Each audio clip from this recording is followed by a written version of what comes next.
On Ash Wednesday, we say, "Remember that you are dust, and to dust you shall return."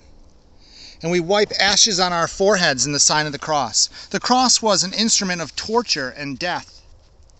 Ashes, the remains of a fire that consumed and burned something. The words, a reminder that we are from the earth and will return to the earth when we die. Ash Wednesday is a particularly solemn day on which the focus is mortality, finitude, and death. As a pastor, making the sign of the cross in ash and repeating those words to children, my own children, has been chilling to say the least, making me emotionally vulnerable. They could die. I could die. She could die. We're dying. Maybe this year, given all that we've been through with the global pandemic, the closeness and proximity to mortality and finitude that we've all come, Ash Wednesday comes to us with particular poignancy, and maybe we'd prefer to avoid it, ignore it, forget about it altogether. To make the ashes, we burn the palms from Palm Sunday, which marks the beginning of Holy Week for Christians. They didn't teach this to us in seminary, but I think it's an annual ritual worth repeating.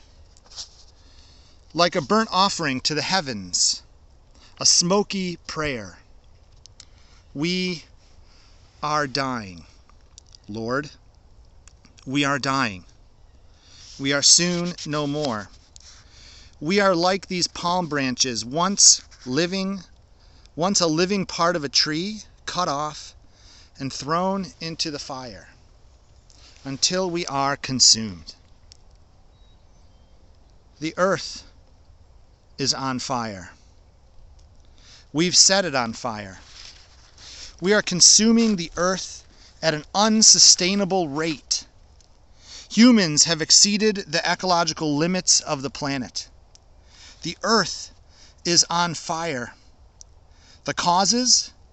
Deforestation, soil erosion, industrial food production, fossil fuel burning. The ice that keeps the planet cool enough to sustain life is melting. The oceans are warming. The seas are dying.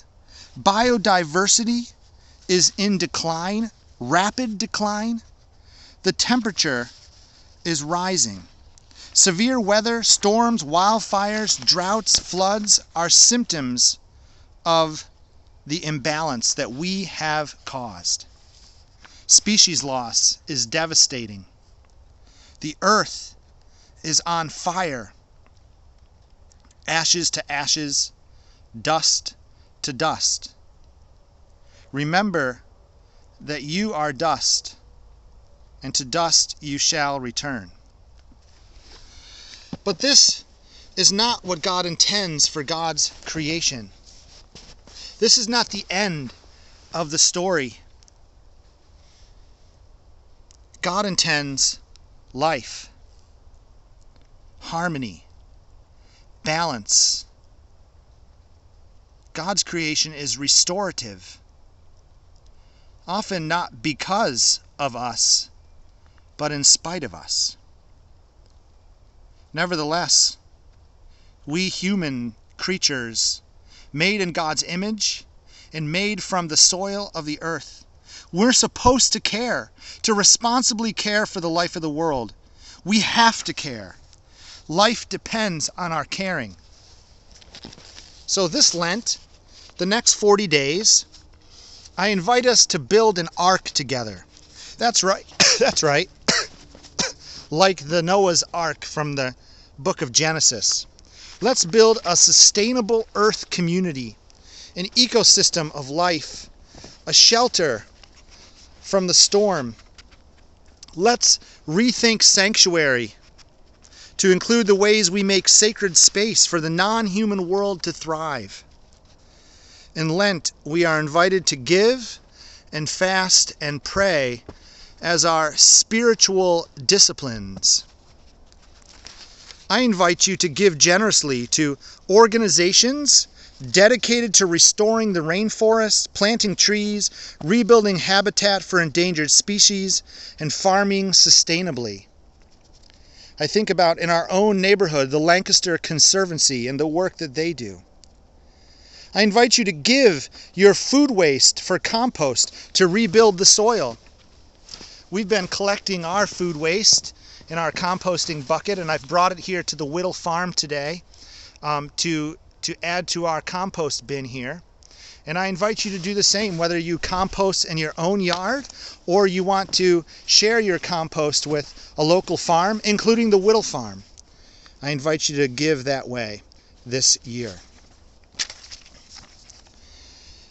I invite you to fast. Fast from meat as much as possible. Try a carbon fast.